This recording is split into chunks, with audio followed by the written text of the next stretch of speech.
關小姐你好啊，係請問你隻手之前有啲咩問題啊？之前咧，其實咧係有濕疹啦，同埋有主婦手嘅。其實我之前都好嚴重嘅，其實。幾多年啊？其實我之前有濕疹都已經有10幾年㗎啦。哦。但係今次咧，其實咧係我覺得自己係好難好返，甚至乎覺得都唔知用咩方法，因為我之前都睇過唔少醫生啦。即係中西醫都睇過。係啊，西醫都睇過，都係覺得唔知點樣可以做得好，同埋咧係直頭冇晒方法啦。即係類固醇有搽過啦。係啊。停完又復發啦。係啊，直頭係揾唔到方法。跟住食中藥咧，之前睇中醫食中藥㗎嘛都有。係啊，但係都食過中藥，但係都後期都係整唔好啦。差唔多，冇乜特別㗎嘛。係啊。你覺得夏天、冬天有冇分別啊？隻手？其實都一樣係冇辦法可以好返，一路係咁樣發炎啊，好難好返咯。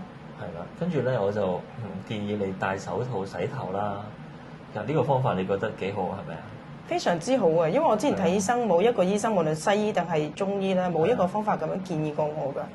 咁我咧初期用咗呢個方法之後咧，我亦都冇諗過原來可以咁快就可以咁大分別。我係睇咗咁多年醫生係，我覺得咧係阿李醫生咧係睇症咧係非常之準嘅，因為我都好想好多人受惠可以做到呢一樣嘢，即係好快脆。第2個星期已經唔同咗。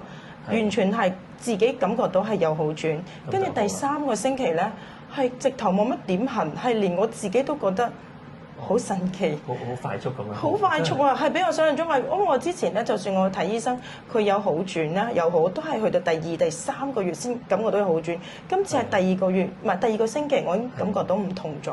第3個星期連痕都少咗。係，同埋都要你堅持到咧，戴手套沖涼，因為沖涼洗頭戴手套咧，唔係個個堅持到嘅，係啦。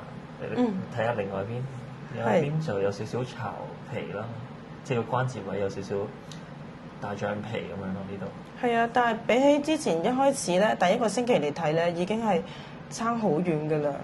我自己都感覺咗好咗好多。係，我都見到你啲手指冇咁紅腫啦。